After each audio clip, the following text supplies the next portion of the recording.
కేంద్ర రైల్వే శాఖ మంత్రి అశ్విని వైష్ణవ్ గారి యొక్క సూచన మేరకు రోజు మంచిర్యాల రైల్వే స్టేషన్లో వందే భారత్ ట్రైన్ యొక్క ఆర్టిక కోసము ఆ ప్రారంభోత్సవం కోసం రావడం జరిగింది.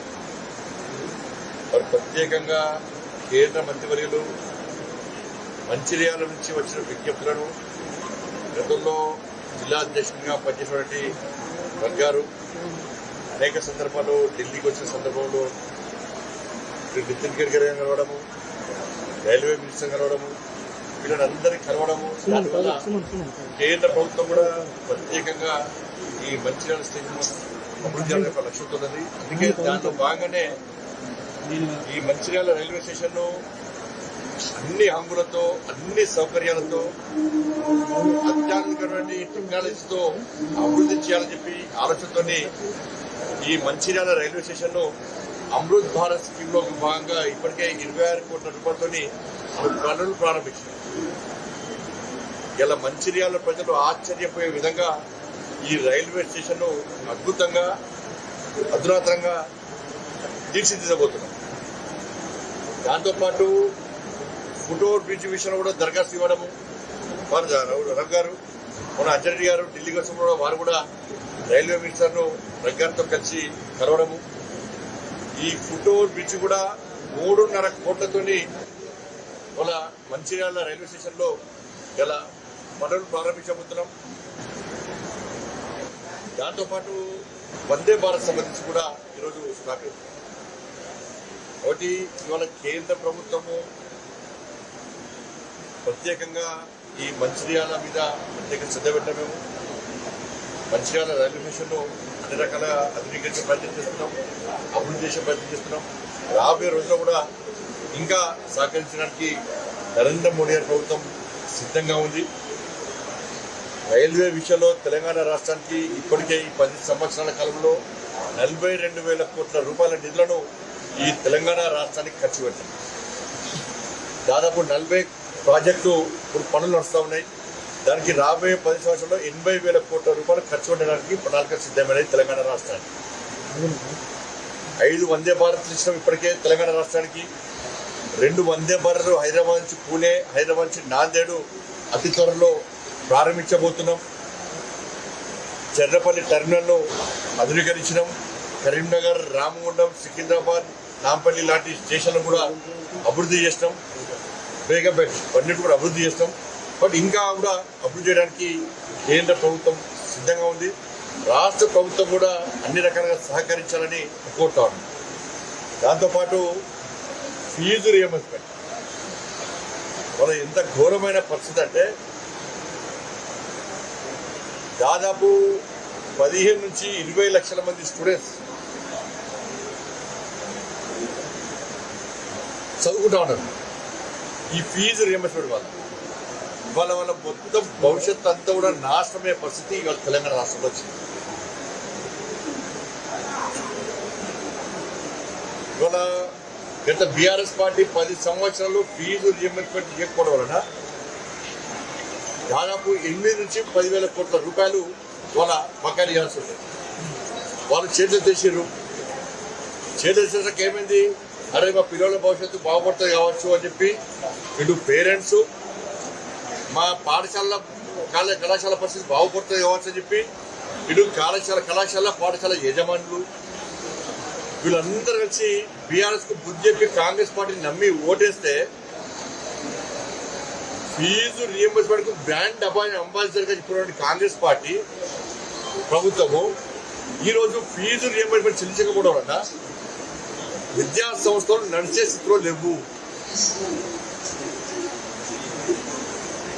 నమ్మించారు. ఇవాళ కేసీఆర్ గారేమో పంజాబ్ పోయి చెల్లని చెక్కులు ఇచ్చి తెలంగాణ పరువును బజార్ కట్టింది, నాశనం చేసి ఇచ్చే తీసుకెళ్ళా.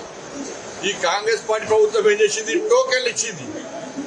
టోకెన్లు ఇచ్చింది పేపర్ 10గా రాయించారు. ఆ టోకెన్లు చెల్లిన పరిస్థితి. టోకెన్లు ఎందుకు ఇచ్చారు, ఏమన్నారు, ఎందుకు ఇస్తున్నారు పైసలు? మరి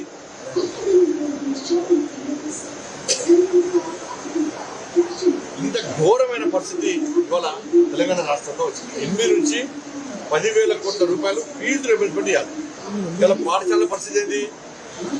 వాళ్ళు ఆ ఇంటి ఆ బిల్డింగ్ కిరాయి చెల్లించలేని పరిస్థితి, కరెంటు బిల్లు చెల్లించలేని పరిస్థితి, దాంట్లో పనిచేసే నిరుద్యోగ యువతకు కొంతమంది ఎంప్లాయ్మెంట్ దొరికింది కృషి అయిన వాళ్ళు, వాళ్ళకి సిబ్బందికి జీతాలు ఇవ్వలేని పరిస్థితి. వాళ్ళు కూడా ఎన్ని రోజులు భరిస్తారు? వాళ్ళు కాంగ్రెస్ పార్టీకి పూర్తి శాతం మద్దతు తెలిపారు. వాళ్ళ భుజాలు వేసుకొని వాళ్ళే పైసలు ఖర్చు పెట్టుకున్నారు. ఇవాళ వాళ్ళకి ఇచ్చింది ఏంది? ఇవాళ చిప్ప చేయించారు వాళ్ళకి. వాళ్ళ ముందే చెప్పినాక ఈ కాంగ్రెస్ పార్టీని నమ్ముతారు. ఆయన మేము పర్వాలేదు అంటే, లేదు సార్ బీఆర్ఎస్ మోసం చేసింది సార్, మేము కాంగ్రెస్కి వేస్తాం సార్ వేసి ఏమైంది? ఇవాళ పేడ మీకలు పోయి పడ్డట్టు అయిపోయింది. 10 సంవత్సరాల నుంచి వాళ్ళ ఫీజు రియంబర్స్మెంట్ ఇవ్వకుండా ఇవాళ పరిస్థితి ఏంటి? ఇవాళ మొత్తం విద్యా సంస్థలు పనిచేసింది.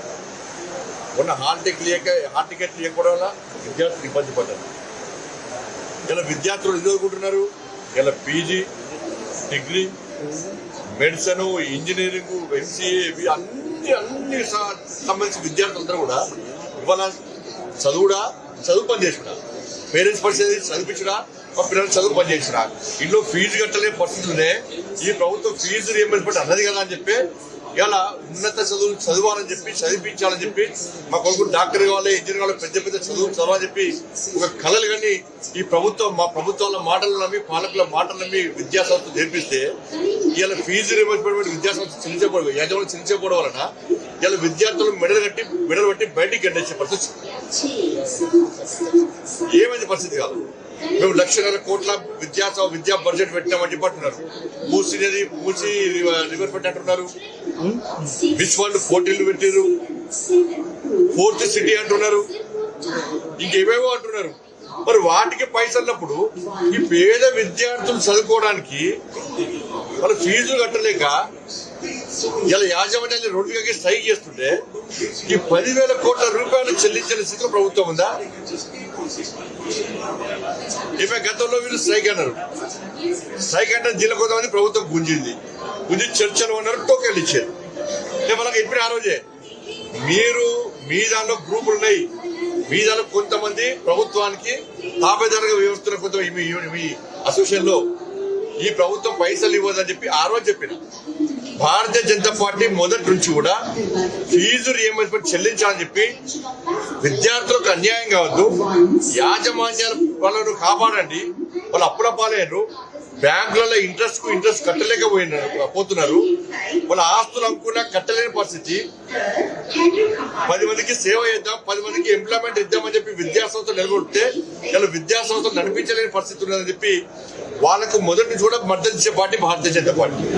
ఇవాళ అప్పుడు ఇయ్యపోతుంది, మాట ఇస్తుంది, చర్చ జరుపుతుంది, చర్చలు సఫలమే, టీవీలలో బ్రేకింగ్ తీసుకుంటారు, పేపర్ స్టేట్మెంట్ ఇస్తారు, మిమ్మల్ని నమ్మి మళ్ళీ వాళ్ళు స్ట్రైక్ విరమించుకుంటే మళ్ళీ అలా ఏమైంది? బట్ ఇది చాలా బర్నింగ్ ఇష్యూ. విద్యార్థుల భవిష్యత్తు దయచేసి నాశనం చేయొద్దు. వెంటనే యాజమాన్యాలకు చెల్లించాల్సినటువంటి ఫీజు రియంబర్స్మెంట్ మొత్తం వెంటనే చెల్లించాల్సిందిగా నేను రాష్ట్ర ప్రభుత్వాన్ని డిమాండ్ చేస్తున్నా. ఇది ప్రజలందరూ కూడా ఇబ్బంది పడుతున్నారు. చదివించకపోవడమా? ఇది కాదు, ఇంకా ఆరోగ్యశ్రీ దాదాపు 1,200 కోట్ల రూపాయల బకాయిలు ఉన్నాయి. ఆరోగ్యశ్రీ ఇలా ప్రైవేట్ హాస్పిటల్ ట్రీట్మెంట్ చేసుకోలే పరిస్థితి. వాళ్ళు మెడల్ పెట్టి బయట నిలుపుతున్నారు, ప్రభుత్వం మాకు ఆరోగ్యశ్రీ బకాయిలు చెల్లిస్తలేదని చెప్పని. ఆ ప్రభుత్వం చెల్లించాలి, ఈ ప్రభుత్వం చెల్లించలే, మెడల్ పెట్టి బయట నిలుపుతున్నారు. ప్రభుత్వ ఆసుపత్రి పోదంటే సూదులు ఉన్నాయి, మందులు ఉన్నాయి, కనీసం దూది కూడా ఉండదు. ఆ పరిస్థితి వాళ్ళది. ఆ 12,000 కూడా చెల్లిస్తున్నారు ఆరోగ్యశ్రీ, అవి చెల్లించలే. ఇలా పేదోళ్ళు ఇలా మొత్తం వాతావరణం మారింది, వర్షాలు పడుతున్నాయి, వరదలు వస్తున్నాయి, అనేక రోగాలతో, డెంగ్యూతో పాటు అనేక రోగాలతో, మలేరియా, వైరల్ ఫీవర్స్ తో ప్రజలు ఇబ్బంది పడుతున్నారు. ప్రైవేట్ లో ఆరోగ్యశ్రీ పనిచేస్తలేదు, ప్రభుత్వ ఆసుపత్రిలో మందులు లేవు, సూదులు లేవు. ఇది ఈ పరిస్థితిలో ఆరోగ్యశ్రీ బకాయిలు ఎట్లున్నాయి, ఫీజు రియంబర్స్మెంట్ బకాయిలు ఎట్లున్నాయి? మీరు చేసింది ఏం చెప్పండి? కొన్ని ఆరోగ్యాన్ని అమలు చేసినట్టే వాటి లాభార్థం లేకుండా పోయింది. వీళ్ళు వాళ్ళు కలిసి బీఆర్ఎస్ కాంగ్రెస్ కలిసి కాళేశ్వరం, ఫోన్ ట్యాపింగ్, డ్రగ్స్, ఈ ఫార్ములా కేసు, గుర్రాల స్కాము, మరణ స్కామ్ వీటి గురించే. ఆరోగ్యాల గురించి బీఆర్ఎస్ వాళ్ళు మాట్లాడరు, ఆరోగ్యాల నుంచి కాంగ్రెస్ వాళ్ళు మాట్లాడేది మేమే. సమస్యలు మాట్లాడంటే మేము వాళ్ళిద్దరు కాంప్రమైజ్ పాలిటిక్స్, అండర్స్టాండింగ్ పాలిటిక్స్ వాళ్ళిద్దరు కూడా అద్దరు కూడా. మరి దయచేసి వెంటనే ఫీజు రియంబర్స్మెంట్ విషయంలో వెంటనే ప్రభుత్వం ముందుకు రావాలి. మీకు ఏ ఇబ్బంది ఉన్నా కూడా దీని ప్రధానమైన సమస్యగా భావించి మీరు వెంటనే ఈ టోకన్లు ఇచ్చుడు బంద్ చేసి వాళ్ళ యాజమాన్యాల అకౌంట్లో పైసలు వేసి వాళ్ళ భవిష్యత్తు, విద్యార్థుల భవిష్యత్తు కాపాడాల్సిందిగా రాష్ట్ర ప్రభుత్వాన్ని డిమాండ్ చేస్తుంది. మీడియానా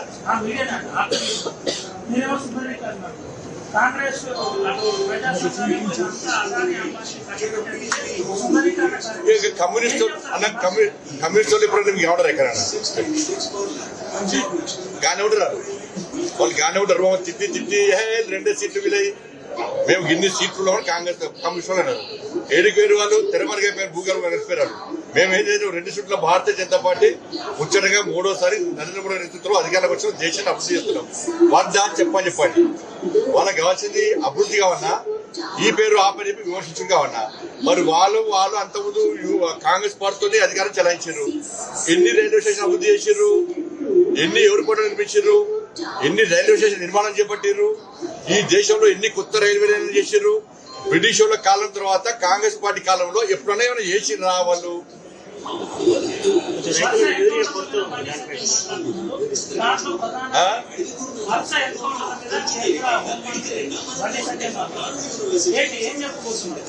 హండ్రెడ్ పర్సెంట్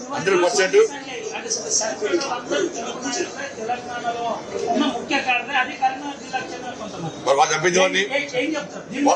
నక్సలైట్ చంపింది ఎవరిని? ఎవరు చెప్పింది? అమెరికా అన్నారు. వాళ్ళు చెప్పి తెలుగులోనే కదా, వాళ్ళు చంపి తెలుగులోనే కదా. ఎంతమంది పోలీసులు చంపారు తెలంగాణ రాష్ట్రంలో? ఎంతమంది పోలీసులు అమరవీరులు తెలంగాణ రాష్ట్రంలో? ఇలాగ రాజ్య నాయకు ఎస్టీ ఏం తప్పు చేసిండు? శ్రీపాదరావు గారు అజాత శత్రువు ఏం తప్పు చేసిండు? నర్సిరెడ్డి గారు, చిట్ట నర్సిరెడ్డి గారు ఏం తప్పు చేసిండు? కాంగ్రెస్ పార్టీ సమాజం చెప్పాలి ఫస్ట్. ఇలా మావోయిస్టులకు సంబంధించి ముఖ్యమంత్రిగా స్పందించాలి. ఇలా బుచ్చిరెడ్డి డిఎస్పీ గారు ఏం తప్పు చేశారు? ఎంతమందికి కానిస్టేబుల్, ఎస్ఐ మామూలుతనం పోతుంటే, డ్యూటీలో బాగా పోతుంటే, వాళ్ళ భార్య సీమంతం ఆ రోజు వాళ్ళ భార్య సీమంతం పోతుంటే ఎస్ఐ ఏం తప్పు చేశాడు? ఎస్ఐ డ్యూటీ చేసిండు. ఆయన పుట్ట కుడి కొట్ట చేసాడు, నేను కొట్టను కాదు. ఇలా ఎంతమంది పోలీసులు పుట్ట కొట్టుకున్నారు ఇవాళ తెలంగాణ రాష్ట్రంలో, ఉమ్మడి ఆంధ్రప్రదేశ్ లో. వాళ్ళు తెలుగుది కాదా? మేమేమంటున్నాం? మా గవర్నమెంట్ పాలసీ ఏంది, ఆలోచన ఏంది? తుపాకీ రక్షకుల చేతిలో మాత్రమే ఉండాలి. చట్టాన్ని, దేశాన్ని రక్షించే ఆర్మీ చేతిలో, చట్టాన్ని రక్షించే పోలీసుల చేతిలో మాత్రం తుపాకీ ఉండాలి. దానికి కాకుండా తుపాకీ చేతిలో వేరే వ్యక్తుల చేతిలో, పర్మిషన్ లేకుండా ఉన్న వ్యక్తుల చేతిలో ఉండాలని నేరంగా సంఘ విద్రోహ శక్తులుగా నరేంద్ర మోడీ గారి ప్రభుత్వం భావిస్తుంది. అందుకే తుపాకీ విడిచి రమ్మంటున్నాం, తుపాకీ విడిచి వచ్చి లొంగిపోమంటున్నాం. మేము ఆల్రెడీ నరేంద్ర మోడీ అమిత్ షా రిక్వెస్ట్ చేసిర్రు, దాన్ని కాదని తుపాకీ చేతిలో పెట్టి మేము కాల్స్తూనే ఉంటాం, చర్చలు జరపాలి, మమ్మల్ని ఏం చెయ్యొద్దంటే అటువంటి పిరికి ప్రభుత్వం కాదు నరేంద్ర మోడీ ప్రభుత్వము. 2026 మార్చి వరకు ఈ దేశంలో మావోయిస్టును పూర్తిగా నిర్మూలించడమే ఇవాళ నరేంద్ర మోడీ గారి ప్రభుత్వం యొక్క లక్ష్యము. అమిత్ షా గారు ఆల్రెడీ స్పష్టం చేశారు. అమిత్ షా గారి నేతృత్వంలో దీన్ని సాధించబోతున్నాం. ఇప్పటికే పూర్తిగా అంతర్ముందు చేయాలా, ఏం సాధించు చెప్పండి. ఇవాళ మీరు ఏం చేస్తారు? ప్రజాస్వామ్యానికి వ్యతిరేకంగా ఓట్లేదంటారు, ప్రజాస్వామ్యానికి విరుద్ధము, ప్రజల చేత ఎన్నుకోబడ్డ ప్రభుత్వాలను కూలగొట్టాలంటారు. 15th ఆగస్టు రోజు, 26 జనవరి రోజు జాతీయ జెండా ఎగరేదు, నల్ల జెండా ఎగిరేంటారు. మీరు ఏ దేశానికి సంబంధించిన భక్తులకు ఇప్పటికీ అర్థం కాలేదు. దీన్ని వ్యతిరేకించాలా వద్దా? ఎంతమంది ఆదివాసులు చంపారు, ఎంతమంది ఎస్సీ ఎస్టీలు, ఎంతమంది ఎస్సీ బీసీలు చంపారు, ఎంతమంది అమాయకులు చంపారు. వీరోళ్ళు అమాయకులు చెప్పడానికి ఇప్పుడు మీరు సాధించింది ఏంది? అలా సాధించింది ఏంది? మీరు చంపారు, ఎన్కౌంటర్లో మీరు కూడా చంపారు. సరే, దీనివల్ల ఇన్ని సంవత్సరాలు మీరు తుపాకీ కొట్టు రాజ్యాధికారి రావాలన్నారు, రాలేదు. నక్సల్యం పూర్తిగా అంతమంది పోతుంది. ఇప్పటికైనా కనిపించగలి, ఇప్పటికైనా వాస్తవాలు ఆలోచించి రండి, ప్రజాస్వామ్యం రావాలి, ఎన్నికల్లో పోటీ చేయాలి, గెలవాలి. మీ ప్రభుత్వం ఏర్పడాలంటే ఏం చేస్తారో ప్రజలకు చెప్పండి. ఇది మంచి పద్ధతి కాదని అంటారు. స్థానిక ఎన్నికలేగా గ్రామీణ వ్యవస్థ అస్తవ్యస్తమవుతుంది, దానిపై స్పందించాలి. ఇప్పుడు స్థానిక ఎన్నికలు పెట్టాల్సింది ఎవరు? రాష్ట్ర ప్రభుత్వం పెట్టాలి. చాలా కుండి సాకులు వెతికి ఓటు ద్వారా స్థానిక సంస్థల ఎన్నికలను గెలవలేమని చెప్పి భావించి, ఎందుకంటే ఈ 2 సంవత్సరాల కాలంలో కాంగ్రెస్ పార్టీ ప్రభుత్వము ఈ ఒక్క గ్రామ పంచాయతీకి మీరు రూరల్ పెట్టు, మీరు అనేక సందర్భాల్లో అనేక ప్రాంతాల్లో అనేక గ్రామాల్లో ప్రకటిస్తూ ఉంటారు. మీరు పోయిన గ్రామంలో కాంగ్రెస్ పార్టీ ప్రభుత్వం గ్రామ పంచాయతీకి ఒక్క పైసానన్నా ఇచ్చిందా? ఒక్క పైసా ఇవ్వకుండా ఇవాళ అమలు చేసేది నరేంద్ర మోడీ గారి పైసలు, నరేంద్ర మోడీ గారి ప్రభుత్వం ఇచ్చే పైసలు, నరేంద్ర మోడీ గారికి సంక్షేమ పథకాలు మాత్రం అమలవుతుంది. కాబట్టి స్థానిక సంస్థలకి నిర్వహిస్తే భారతీయ జనతా పార్టీకి అనుకూలమైనటువంటి ఫలితాలు వస్తాయి. కాబట్టి వాళ్ళు నిర్వహించలేకపోయారు. దాంతోపాటు యూరియాకు సంబంధించి కూడా యూరియా రబీ సీజన్లో రాష్ట్ర ప్రభుత్వానికి తెలంగాణ రాష్ట్రానికి 12,05,000 మెట్రిక్ టన్నుల యూరియాను కేంద్ర ప్రభుత్వం ఇచ్చింది. మీరు ఎంత వాడుకున్నారు? దాన్ని 9 లక్షల మెట్రిక్ టన్నులు వాడుకున్నారు. ఇంకా 3 లక్షలు ఆల్రెడీ మిగిలింది. సరే, 1 లక్ష అటు ఇటు పోనీయండి. ఇంకో 2 లక్షల మెట్రిక్ టన్నుల యూరియా ఉంది కదా, దాన్ని వాడుకోలేక ఎందుకు ఇవాళ మీరు నిర్లక్ష్యం చేస్తున్నారు? ఎందుకు బ్లాక్ మార్కెట్ తరలింది? మేము ఇన్నోళ్ళు అంటారేమో, బీజేపీలు ఇవన్నీ తప్పు పూసుకొని మోడీ తిడతారు, కేంద్ర ప్రభుత్వాన్ని మోడీ గారు తిడతారు. మీకు ప్రణాళిక లేదు, ఒక పద్ధతి లేదు. నేను పక్కన నేనేమైంది నిన్న మిర్యాలగూడలా లారీ లోడ్ పట్టుకున్నారు. యూరియా రైతుల పొలాలను పోతలేదు, యూరియా పోతలేదు. బ్లాక్ మార్కెట్లకు ఎమ్మెల్యేల గనిమేలు బ్లాక్ మార్కెట్ లోడ్ తరలిస్తున్నారు. మరి దీని మీద రాష్ట్ర ప్రభుత్వం సమాధానం చెప్పాలి. నిన్న మిర్యాలలో కూడా జరిగిన సంఘటన ఫస్ట్ సమాధానం చెప్పండి. ఇట్లా దొరికింది ఒకటి. కాంగ్రెస్ లో చాలా ఎక్స్పర్ట్స్, ఎందుకంటే వాళ్ళు దీనిలో చాలా 40-50 సంవత్సరాలు దేశాన్ని రాష్ట్రం పాలించారు. ఎట్లా దొరికింది అది? ఆయన కొత్తగా ఎమ్మెల్యే పోయింది. ఇవాళ 2014 కంటే ముందు యూరియా కోసం చెప్పులు పెట్టేటోళ్ళు, సంచులు పెట్టేటోళ్ళు, పొద్దున పోయి లైన్లు నిల్చుంటోళ్ళు. దాని నుంచి ఈ 10 సంవత్సరాల్లో నరేంద్ర మోడీ గారి ప్రభుత్వం వచ్చిన తర్వాత తెలంగాణ రాష్ట్రంలో 10 సంవత్సరాల్లో తెలంగాణ రాష్ట్రం ఏర్పడిన తర్వాత తెలంగాణ రాష్ట్రంలో 2014లో నరేంద్ర మోడీ ప్రభుత్వం వచ్చిన తర్వాత ఎప్పుడన్నా యూరియా కొరత వచ్చిందా? ఈ 10 సంవత్సరాలు. ఈ సంవత్సరం ఎందుకు వస్తున్నది? ఒక ప్లాన్ లేదు. రబీ సీజన్ లో వాళ్ళు వాడుకున్నటువంటి యూరియాకు లెక్క పట్టడం లేదు. దాన్ని కప్పిపుచ్చుకోవడానికి మోడీ ప్రభుత్వం ఇస్తలేదు, కేంద్ర ప్రభుత్వం ఇస్తలేదు. అన్ని కేంద్రం ఇచ్చాక మీరు ఎందుకండి తెలంగాణ రాష్ట్రం చెప్పరాదు?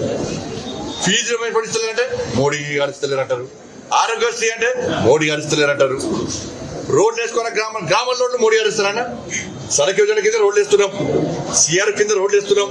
ఇలా గ్రామాల రోడ్లు, గ్రామాల డ్రైన్లు, గ్రామాల లైట్లు, గ్రామ పంచాయతీలు మేమే, కమ్యూనిటీ హాళ్ళు మేమే కట్టాలి, అన్ని మేమే ఇచ్చినాక మీరెందుకు మరి? ఈ తిట్టులో ఫ్యాషన్ అయిపోయింది.